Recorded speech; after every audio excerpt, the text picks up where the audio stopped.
I think there is a massive gap in state responsibility, in having some way to hold a state to account, also to ensure that they actually have commitments and obligations to prevent something like this happening. So it's not just about down the road prosecution for atrocities such as this, but it's also to ensure that there's an obligation on states to make sure that they do as much as they can to prevent the commission of such crimes. Medieval crimes are being committed. I come with clean hands. Victims of horrific crimes want justice. We don't have anything better than this. This is Asymmetrical Haircuts, your international justice podcast, with Janet Anderson and Stephanie van den Berg. All rise. Hi, Steph. Hi, Janet. So there's a podcast that I've wanted to make for a while, but never seemed to have been able to actually make time. And that's on the idea that there should be a new treaty. Not the genocide, not the torture, but the crimes against humanity. When you really think about it, it's weird that we don't have one yet. Yeah, especially as all the crimes we get to report on in court, well, nearly all of them are, about crimes against humanity. Plus, I'm really kind of geekily intrigued by the idea that an individual or a group of individuals can kind of get together and via all kinds of deep and murky legal spaces that I don't understand, you can actually get states to do something new like that, and you can sort of change the world. I mean, have a new treaty. Yeah, I'm really hoping that you're not going to ask me to Stephopedia this one, because this is really not my specialist area. And every time I've heard about it, I thought, oh, this is interesting. I should really read up about it. And then, life gets in the way. So I'm here for this podcast and here to hear what all the experts have to tell me, so I don't have to do my own reading up. Exactly. We can Stephopedia at the end. We can have a quiz for Steph at the end to see if she knows. But luckily, we have some deeply lovely legal nerds, if you don't mind me calling you that, to help us out on this. These are the kind of women that we keep on inviting back to the podcast because they're just so good at explaining stuff. And they are also the ones who are getting this treaty done. So welcome Leila Sadat. She is the James Carr Professor of International Criminal Law at Washington University in St. Louis, and she was the special advisor on crimes against humanity to the ICC prosecutor. Great to be with you. And hello, Priya Pillai, who's hot-footing it from yet another power breakfast. And I saw that picture of you with another podcaster, Rory Stewart, over at Yale, where you're currently some kind of a fellow. And I also know that you're the director of the Asia Justice Coalition. So welcome, Priya. Thanks for having me. So, Leila, why don't you kick us off? I mean, you must have done this a million times. What is it? And then we'll go on to where we are in the process. So what's the idea? So first of all, thanks so much, Janet and Stephanie, for having me on. And I really haven't done this a million times. I've done it a few dozen maybe, but mostly recently. And the idea for a new Crimes Against Humanity Convention really originated, if you like, in the 1990s with a short article that Sharif Bassiouni wrote saying, it's shocking that we don't have this. But that was prior to the negotiation of the Rome Statute. And after that, pretty much all the energy of those of us working in international criminal justice was going into the creation of an international criminal court, which, as we know, took place in 1998, and the statute entered into force in 2002. So I suppose the question is, why now? Why do we still need it since we got the ICC and the ICC statute has crimes against humanity in it? And that's really the biggest question that I had to confront when I started the project in 2007 and 2008. And the impetus, in a way, for the project was the Bosnia versus Serbia case, where the International Court of Justice really took a look at what had happened in the former Yugoslavia and said, well, these are all terrible things, 100,000 dead, an alleged 50,000 rapes, torture, murder, arbitrary detention, etc. But actually, we have no jurisdiction over any of that because the only treaty that can give our court jurisdiction is something called the Genocide Convention. And when I read that, I turned to Sharif, who was still alive at the time, and Richard Goldstone and a handful of other people. And I said, we need to fill this gap. This gap is something that simply can't be allowed to stand. And it was quite difficult to convince others that there was a gap and that the gap could be filled or should be filled. And I think it was also because it was 2007, 2008. It was in direct proximity to the entry into force of the ICC statute. And there was both a protective element that people wanted to protect the International Criminal Court. And there was also this sense of, hey, we got the ICC, we're done.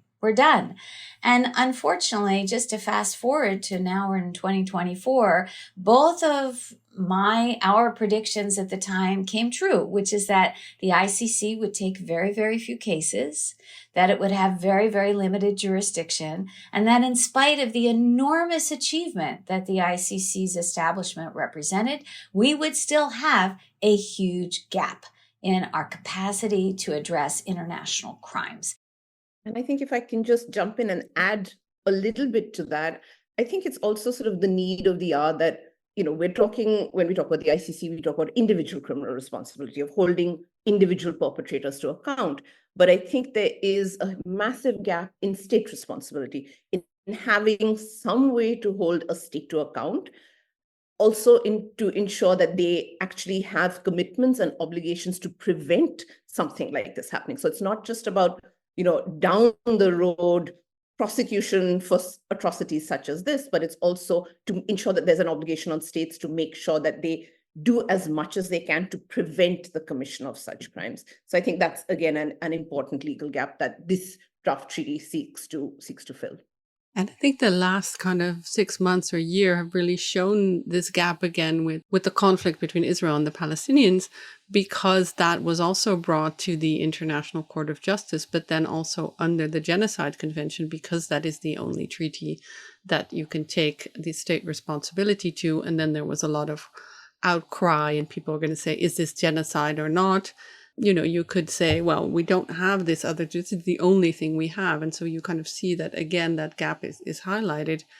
Now you kind of can see in these current things why this treaty is important and why the ICJ, which is getting more attention, could do with such a treaty. But that's all fairly recent developments. How difficult was it for you to get this kind of idea of a treaty through the international system? Because you've been working on this a long time. Now we're finally getting to the talks about it. But in the preparation phase, none of this was actually happening. Ukraine, Russia, and Israel, Palestinians wasn't as much an issue as it is now. So do you see a difference in how it was received when you started it and how people are seeing the importance now?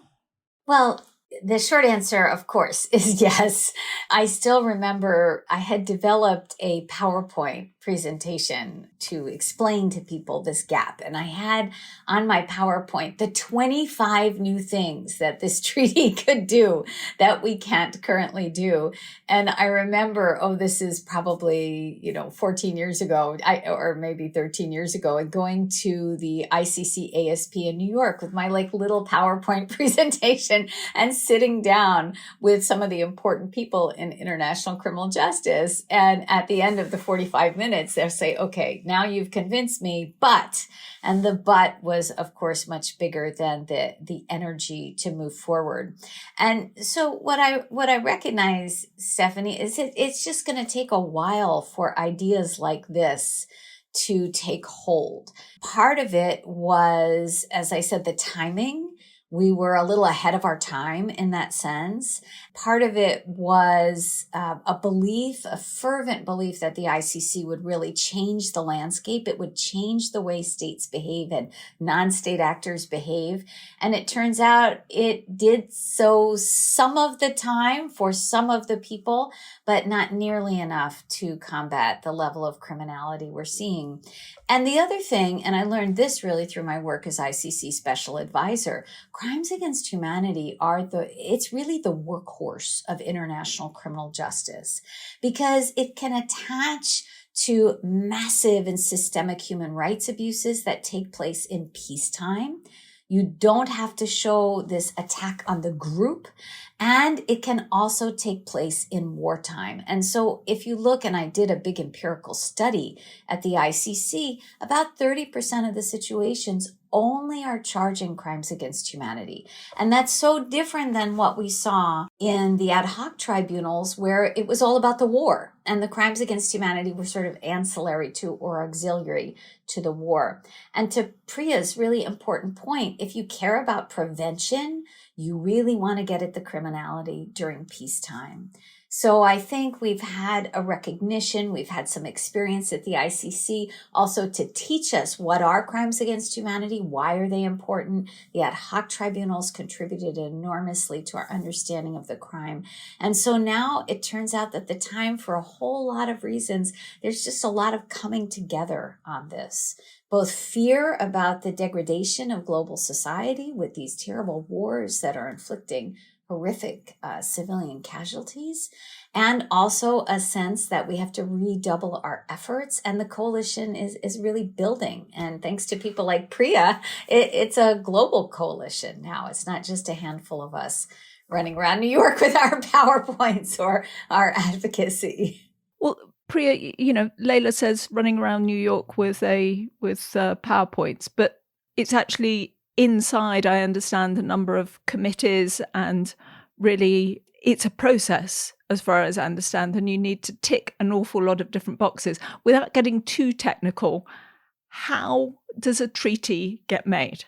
Okay, well, International Law 101. No, I mean, I won't go into nitty-gritty details, but I need it, Priya. And just to let you know, I had a really interesting discussion yesterday with a group of Yale students, in this grand strategy class, and part of it was actually discussing crimes against humanity and the treaty making process. So I think very briefly on this treaty specifically, and Leila will attest to the amount of time and the effort that it's taken really to get to this point. But just a quick recap, where we are now is that the International Law Commission, which is this expert body that is responsible for the development and sort of evolution of international law, thanks to Leila's efforts and a lot of other academics who've sort of been talking about this initiative for many years, decided to take it on board as sort of one of the projects that they look at. And that is a big deal. It's a big deal that the ILC gets this on their agenda to really look at it in depth, to be able to give advice to states on, what the legal provisions are, what are the potential contours of a crime against humanity treaty. So we had a special rapporteur, Professor Sean Murphy, who worked on this for a few years, engaged, consulted with a variety of stakeholders, and then came up with essentially the blueprint, draft articles that were developed in 2019.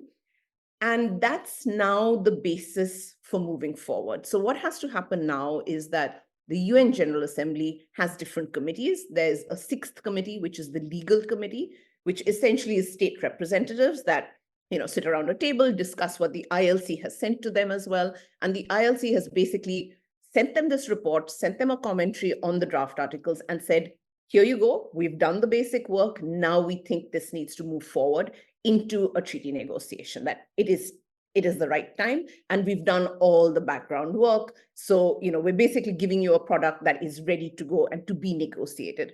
So at this point, the sixth committee has basically been sitting with the draft articles, has been mulling over what to do. They've had a 2-year period where they've discussed it in detail. There was a session this April, there's been a session last April.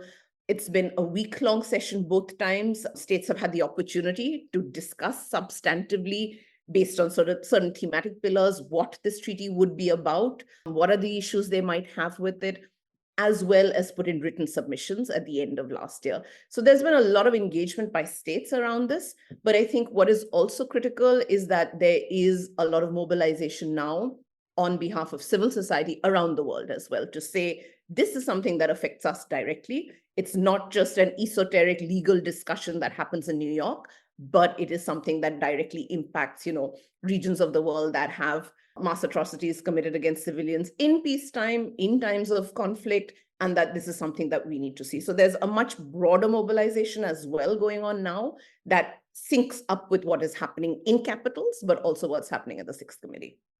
I was just going to add just a little footnote to what Priya pointed out, which is one of my objectives as the project director, really from the outset, was that we would have a finished product to literally hand to the international community as an academic offering. And so we spent 3 years actually drafting a treaty. So we published a model convention, and it is available in 9 languages. And that did make it, we saw that once people could focus on an actual text, they began to see this more as something practical that could be useful as opposed to sort of a pie in the sky idea. And the other thing is we then held regional meetings even before the International Law Commission. And then once the International Law Commission started and Sean was able to use our text actually as a starting point, we held meetings in Peru. I went to South Africa. We went to Singapore. And so we really tried to engage in broad outreach. I think one of the most powerful moments was a meeting at Wilton Park that was hosted as part of the PSVI initiative by the UK. And Wilton Park held this meeting where they actually were able to bring in survivors, particularly survivors of sexual violence. And one of them said she finally understood the point of this was that she had a right to be free from the commission of these crimes. And that was a pretty pivotal moment in telling people you have a right not to have these crimes happen to you. It's not just some pie in the sky idea. It's that these are about your right as a human being to be free from this kind of violence, whether perpetrated by a state or by a non-state actor. And so I think as that idea has taken hold, we've also seen a much broader swath of civil society, including victims and survivors organizations, really take hold of this treaty and say, we want this because our rights are being violated. So it's been a very powerful partnership between academia, between the United Nations, between states willing to take leadership, and between civil society and victims organizations. States are the ones that you're really trying to sell this to in a way because they have to sign on to it. What is your elevator pitch? Do you try to present it as brand new and groundbreaking because there's kind of new stuff in it that is not even in the ICC statute? Or are you trying to market it as a kind of technical tidy up that really should have been there, but by some strange blip hasn't, and we really need to codify that? Or does it really depend on who you have in front of you? It's a little of both. I would say our project in particular, we tried to use already existing treaty language that states would be familiar with so that it didn't seem scary or too innovative. Because one of the concerns that states will naturally have, because crimes against humanity are often committed by states, is they want to know exactly what is permissible and what is not permissible. And so to the extent that we already have jurisprudence and legal text, we tried to keep our project relatively within the ambit of the existing legal framework. That said, what we did, which was, I think, quite innovative, and we'll see, the ILC copied it, and we'll see whether states continue it, is one of the things that have been missing with the sort of treaties on the jus cogens, the peremptory norms, genocide, serious war crimes. There is no treaty on crimes against humanity, but torture, right? Forced disappearance, is they don't have very strong interstate cooperation provisions. And since the whole point of this exercise is to hand it back to states and say, states, you have to do something about this. You have to prevent. And if you can't prevent, you have to punish, and you have to cooperate with other states in punishing, is we looked at the corruption treaty, the organized crime treaty, the treaties on transnational crime, and borrowed heavily from the provisions of those treaties in the mutual legal assistance provisions and extradition provisions of the proposed, the sort of the model draft that we published. The International Law Commission did the same. And what evolved from that is interesting, is the development of a new MLA treaty, which has yet to enter into force, but I'm sure it will eventually, that actually picked up that idea of having more robust interstate cooperation provisions with respect to core crimes, right? These important crimes. I'm just going to break in briefly to say MLA is Mutual Legal Assistance, and we did a podcast about it, which we will link to in the show notes for our listeners. Yeah, we're going to come back to all of these things. You've mentioned so many aspects that we need to come back to, Leila, but I just want to bring Priya in to start with, to ask in terms of that kind of, as Stephanie said, selling it. What's in it for Asian states? I mean, are they interested? Are they joining the discussions? They're not the most active states in terms of international criminal justice, in terms of membership of the ICC, for example. But, where's your part of the world positioning itself in relation to this?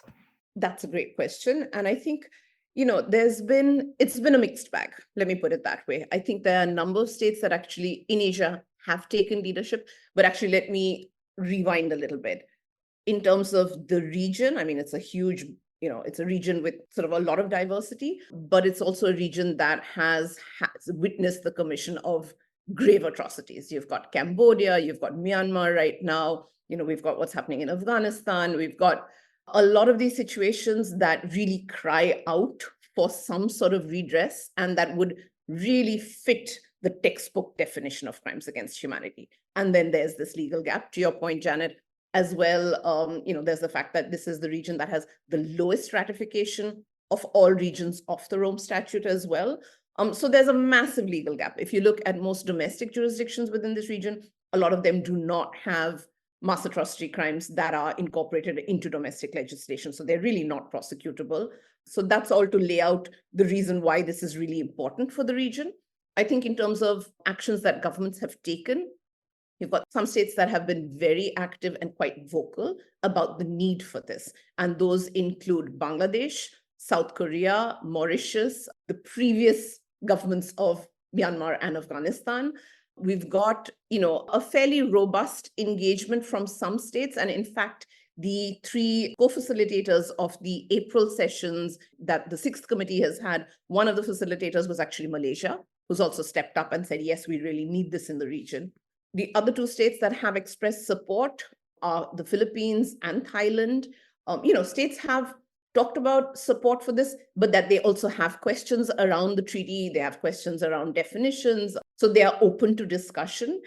And we've got a few states that are sort of neutral, that have spoken on the floor, Singapore, Indonesia, Japan, that in principle we think would support it, but again, have a few questions that they hopefully have had clarified in these 2 years that the 6th committee has, had these in-depth discussions. We also have a large group of states that have not engaged too much, but I see that as potentially not that negative, that these are states that are still thinking about it, that can still be convinced, that we can still engage with them and talk to them. You've got a lot of Pacific and small island states that are interested in ecocide, interested in sort of some of the new and novel concepts that might be part of this draft convention as well. So there are different interests that different states have. But I would say as a whole, there's been relatively positive engagement, but I think, we're hoping that more states will step up and realize the importance of this really for the region. And I think that will also come if there's a greater groundswell of lawyers, activists, people in the region really stepping up and saying, look, we think it is time and it is important for us to have this in place. Now, Janet wanted to put this episode in her gender series. How are the discussions for this Treaty for Crimes Against Humanity kind of related to the idea of gender justice, and what are the kind of controversies we see around there? I think it fits nicely. And that sort of brings me both to Priya's comment and to my earlier elevator speech. I'm terrible at elevator speeches, okay? I don't give them. But the thing that was important in getting this far was to give states something they were familiar with. This isn't so different. It is, in a sense, a technical wrap-up that will complete a missing gap. But what we've seen through the process is that for those who feel that the current framework leaves out the specific kinds of harm that they're concerned about, this treaty presents a real opportunity to improve upon what they see as deficiencies or to concretize gains that have already been made with respect to the existing law. So in terms of gender, one of the things that's been proposed is the inclusion of forced marriage as a specific crime. Why? Because 3 international criminal tribunals and courts have said it is, in fact, a crime against humanity as an other inhumane act, that residual category. And so what they'd like to see is the crystallization of that norm that's been articulated now by 3 different courts, the Cambodia Tribunal, the Special Court for Sierra Leone, and the ICC. They want that in the treaty because they feel it's time. There are others looking at things like environmental crimes. Priya mentioned the ecocide movement. The environmental crime idea is not new. It was there in 1996 when the International Law Commission developed its draft code of crimes that it thought would accompany the draft ICC statute that it had written in 1994. And they debated whether environmental crime should be a crime against humanity and ultimately decided not to include it. Some states tried to push it forward during the Rome negotiations. It wasn't time. Now I think there's a huge amount of energy around environmental crimes and the need to recognize that the harm to the environment is an extraordinary cost of war, of human rights violations, of abuses. And personally, I think it's excellent to put it into crimes against humanity. It is a peacetime crime, right? So you don't have to have a war to have a massive environmental crime. And human beings are part of the environment. So I don't have an objection to it conceptually. Some of the ecocide people want a separate 5th crime, but I think including it in crimes against humanity could be very useful. Similarly, there's been calls for a new crime of gender apartheid or recognition of what people think is the crime of gender apartheid. That's responding to specific facts on the ground in Afghanistan in particular, and somewhat in Iran, where we've seen civil society. This has come sort of bottom up rather than top down, where women in those society are saying, this is a new crime that's happened to us.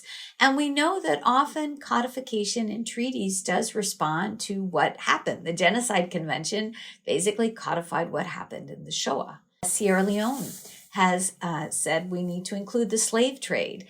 It is one of the clearly missing things in the Rome Statute. It's actually in the Slavery Convention and somehow didn't make it into the ICC statute. And so for them, that's a very important fix, if you like, that is well grounded in customary international law and should be included in the new treaty. So one of the things that will happen, assuming this does go to negotiations and we have a big decision that has to be taken this fall by the 6th committee, whether or not to send it to negotiations. We're cautiously optimistic. We can talk about that. Will be, okay, now we're in negotiations. Now let's figure out what this treaty is going to have. So I think the feeling of groups with respect to gender, it's why it does fit well, Janet, because people are worried that even with the improvements we have thus far, there's still a gap. The Al Hassan judgment was disappointing from the ICC in the sense that the gender persecution claims were rejected, essentially. And so there's a sense that we still have work to do, and this new treaty is the opportunity perhaps to do it. I'm going to accept the hat that's been given me. It's also, for me, it's bottom up because it's just feels like something that a lot of people are talking about. The same reason why we've done Little Climate series, that because all these activists are talking about it, we want to understand it ourselves. So another little follow-up on gender. About the Rome Statute itself, it feels to me like this discussion at the Crimes Against Humanity Treaty is also a way of kind of redressing what some people say is a flaw in the Rome Statute, that it doesn't reflect current understanding of the social constructions of gender, and your potential treaty would be able to actually put the idea of the crime of persecution on gender grounds sort of much more solidly as a norm. Maybe I've mangled how to sort of understand that, but is that your understanding, Leila? Is that why this is also such a big issue for people? So my understanding is a little bit different, Janet. I do think that is the understanding. I do think there is a sort of campaign to get a conceptualization of gender. For example, the International Law Commission deleted Article 7, subparagraph 3, which is the definition of gender in the Rome Statute. They deleted that from their draft, and most states are happy with that, but there's a small vocal minority that says we actually want it back. What I would say is I think with respect to the lack of sensitivity or the lack of success, if we want to be clearer about prosecuting crimes of sexual and gender-based violence. At the ICC, I think there are two problems that really don't relate to our treaty. And one is the modes of liability at the ICC, which I think I've written about this with Patty Sellers and Susanna Sokoto. I think the ICC has particularly high thresholds and high barriers to prosecution that's making it impossible. And the other is that many of the judges in their own minds haven't recognized the importance of sexual and gender-based violence. You have some judges very, very committed to doing that. We know that people matter, and the ICC just could do better. I think Prosecutor Bensouda was amazing on this. She ran into problems in the Bemba case. We didn't get prosecutions in Katanga, convictions on sexual and gender-based violence. I think Karim is making another run at it, but I think it's sort of structural in the ICC statute and in the personnel actually applying the statute. The new treaty is not going to fix that. It's unique to the Rome Statute. The new treaty is going to be applied by states. So in states with a progressive view on gender as a social construct, I think the new treaty does offer them a real opportunity to, in their national systems, build upon that idea with respect to the concept of crimes against humanity and violence that's either sexual and gender-based violence, violence relating to sexual orientation, etc. Some states that have more conservative views are going to incorporate the treaty in a way that I think gender advocates may not like, but it is something that is offered to states for implementation in their national legal system. So there will be a diversity of approaches, and that is appropriate, right? It is not a global cultural imposition that is going to be worldwide. There is going to be contestation during the discussions, and there has to be some respect. That doesn't mean that crimes can be committed or violence against women and girls is acceptable. It does mean that there will be some national differences. And what we have told states, because there is some contestation around this issue in the discussions now in the 6th committee, and states are expressing their views, if that makes sense. The ICC in its global, the ICC can be forward-leaning. It can be a leader on gender. The Karim has now published 2 additional policies on this.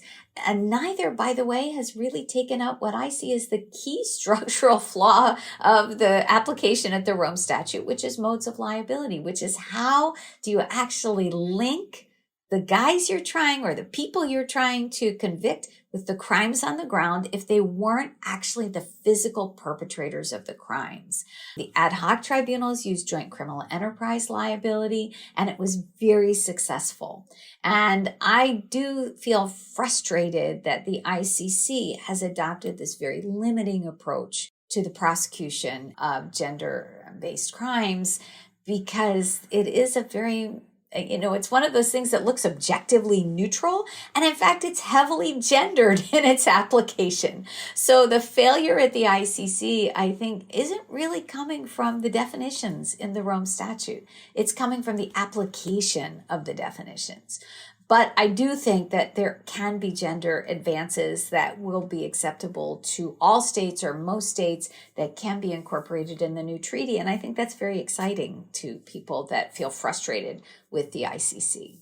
Priya, if we look a bit at the practicalities of this new treaty, now the way I look at it and covering ICJ cases from here, I think, well, if you have this new treaty, that means we're going to see a huge bump in ICJ cases. All those who can't go to the genocide are now, there's already a lot of movement where there's kind of a roundabout way to address human rights abuses through the ICJ, with the Anti-Discrimination Treaty being a popular one, also now the Genocide Convention. But is it only for ICJ, or will this treaty also have effect on the national jurisdictions of countries, and how will we see that?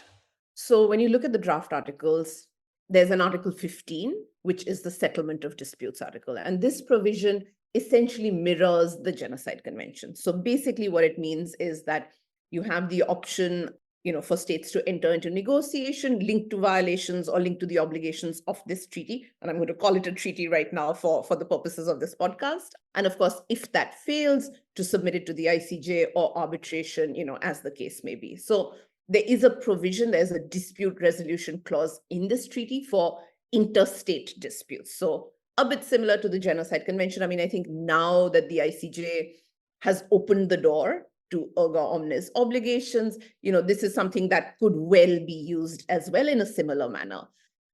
But what I would say is also really, really important about this treaty as well is the fact that you've got very clear, very explicit obligations on states to do certain things within their territory. So, as Leila has pointed out before, there's an obligation to cooperate. So that is encapsulated in a very detailed provision in this treaty as well, which talks about legal assistance.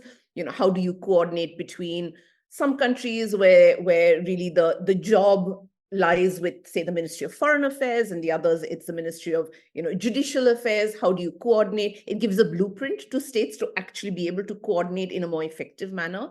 But also there are very important provisions within the draft article, which talks about the fact that this should not be essentially something that allows safe haven for alleged perpetrators. So you have an obligation to extradite, you have an obligation to prosecute, that you have to do something. It is not feasible, it is not permittable under this treaty that you actually have a perpetrator who's on your territory, or you have a link to that perpetrator and you do nothing, right? So I think really the fact that the obligation to prosecute or extradite is encapsulated in these provisions is really important as well. And that there is this, explicit recognition of what has been happening in some other instances where you've had, ad hoc state cooperation, where in some cases states have followed through, in some cases they really haven't followed through. Here, it's in writing, it's an obligation that states need to follow through, and that they need to ensure that there is no safe haven for perpetrators of crimes against humanity. So I think that's a critical part that we should not forget. It's not just about the ICJ and interstate disputes, but it's also about what happens within states and domestic jurisdiction, and how states are meant to sort of distill and exercise these obligations. I want to come back to something Priya said too, which is the importance of prevention. And one of the things that the draft articles do, or the draft treaty, let's call it that, is they require states to prevent crimes against humanity.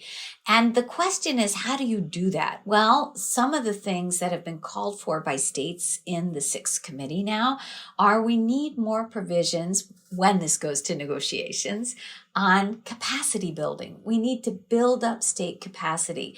We have provisions in the Torture Convention, for example, that require the training of police, the training of officials in order to develop modalities, because it is often police, state security forces, individuals who are operating under those auspices who will commit some of these crimes: arbitrary arrest and detention, torture, enforced disappearance.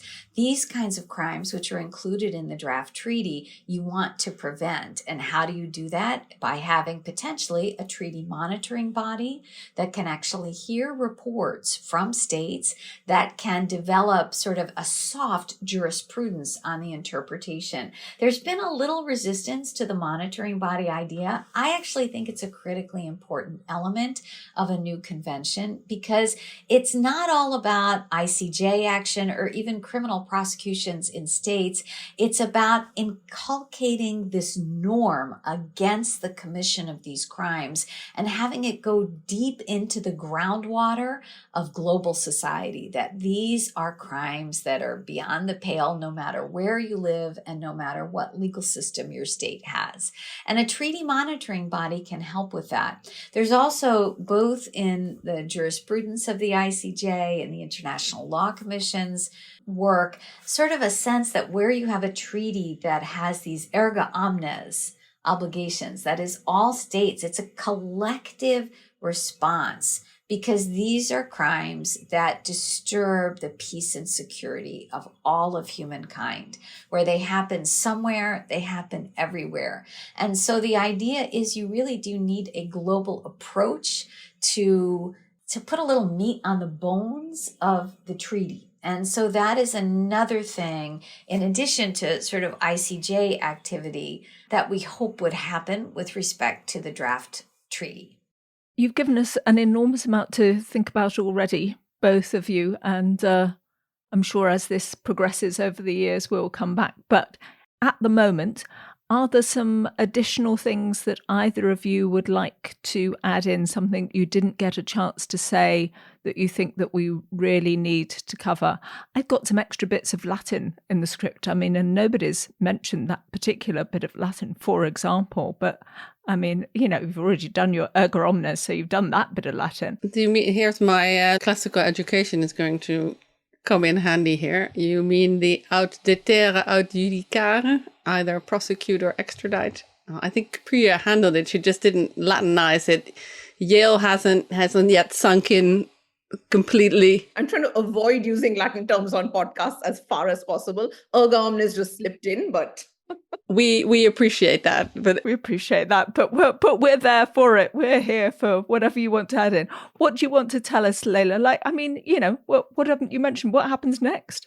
So what I was going to say is I think this treaty is the treaty of our generation. I think it's an opportunity to reinforce what happened in 1998, to reinforce the norms and the values that led the international community to create the Rome Statute. And it's about sort of coming together to reinforce the idea that's what's happening on several continents, as Priya has pointed out, in Asia, in Africa, in Europe, in the Middle East, that this is unacceptable, that this is beyond the pale and it's destroying human society. So I think on a conceptual level, that's why we're starting to see, you know, we started with 3 people, then 4 people. I remember watching the International Law Commission, and it was me and Ugo Relva from Amnesty International. And now our declaration has over 550 signatures and CSOs from all over the world, because we're all feeling the necessity to sort of double down on our values. So I think that's why there's so much energy going into the treaty.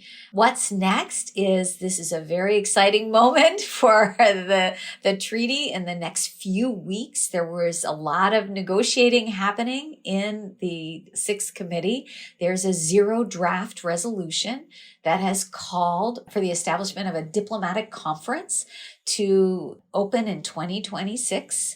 That would take as the basis for negotiation the International Law Commission's draft, the text we've been talking about, and that would develop a new treaty. And so right now there are about 61 co-sponsors of that 0 draft resolution. There would be a short preparatory committee that would happen next spring, and the treaty is contemplated to, you know, the conference is contemplated to take place in January 2026. Now, that has not yet passed, and so there will be opposition. There will be states that will be trying to water down that particular draft. The hope is that there can be enough states that will support it, that it can go through the 6th committee on the basis of consensus. The 6th committee doesn't like to vote as a matter of tradition. It has voted in the past, but not often. And states would prefer that this be a consensus process. We've heard that over and over again. And so the hope is that enough states will be on board, that the opposition will yield, in a sense. There are only a handful of states who oppose this. It's been the same states for the past 13 years. They haven't changed. But a large number of states have come on board on the positive side. So while it started around 30 or 40 states, we're now well over 120 states that have, in the last couple of years, supported moving the treaty to negotiations. If a vote is called for, a vote will take place in the Sixth Committee, and I think the vote will be positive. So I'm cautiously optimistic that the treaty will move forward either as a matter of consensus or by vote. The danger of consensus is it can cause the proponents to water down their own resolution in the hopes of avoiding a vote. And so I think there will be some very sophisticated and skillful leadership that will be needed on the parts of the states leading, right, proposing the zero draft in order to kind of maintain course, if that makes sense.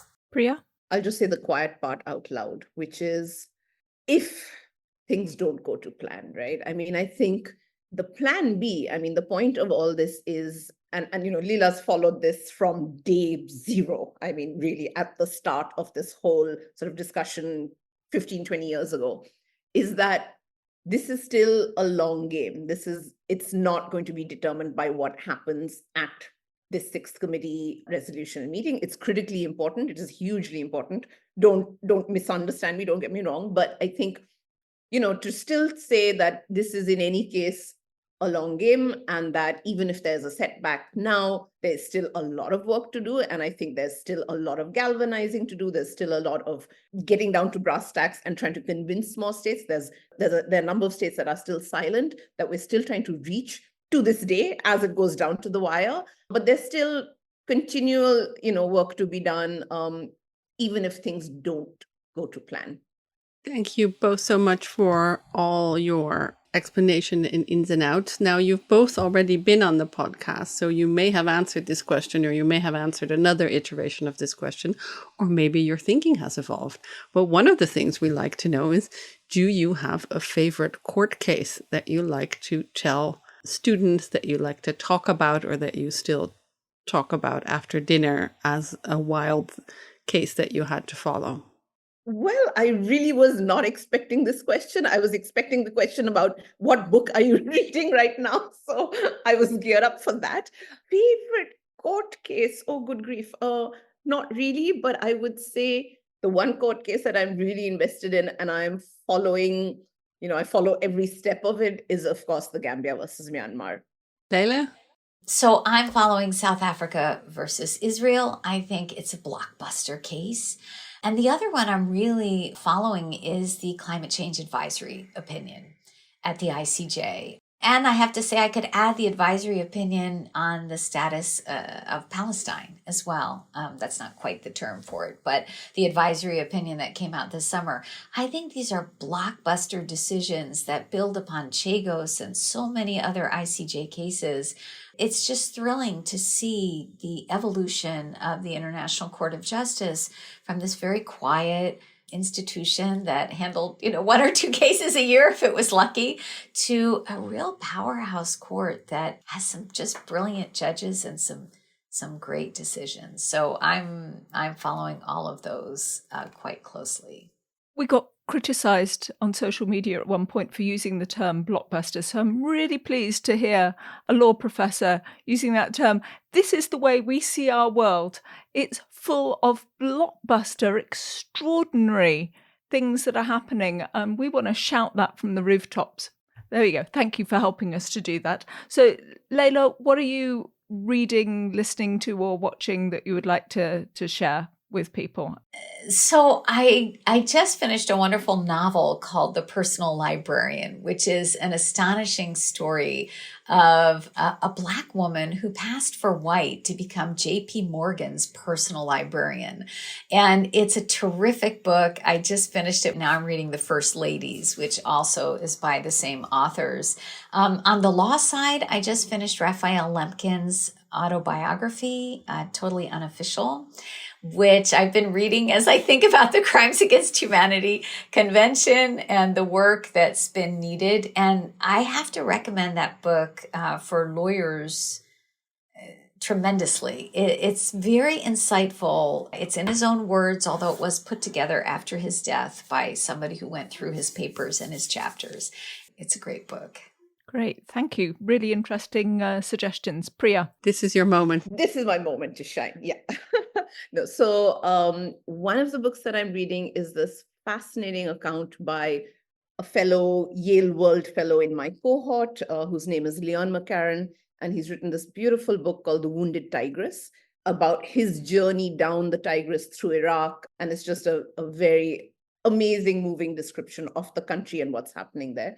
So that's one that I'm reading, but the other that I'm reading alongside it, because I'm trying to carve out some time to write and sort of spend a little more time practicing that art, is a book by Anne Lamott called Bird by Bird.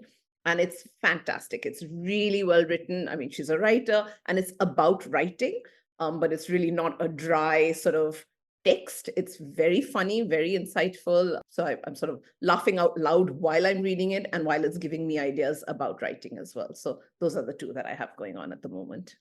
Well, thank you both for those recommendations. And thank you, as always, for taking the time to geek out with us about very, very specific international law items and to kind of map out for us how to look at the developments in the field and the wider developments. So thank you so much for both for taking the time out of your very, very busy days, I know. Thank you for having us. Thank you. This was Asymmetrical Haircuts, your international justice podcast, created and presented by Janet Anderson and Stephanie van den Berg. Music is by audionautics.com, and you can find show notes and everything about the podcast on asymmetricalhaircuts.com. This show is available on every major podcast service, so please subscribe, give us a rating, and spread the word.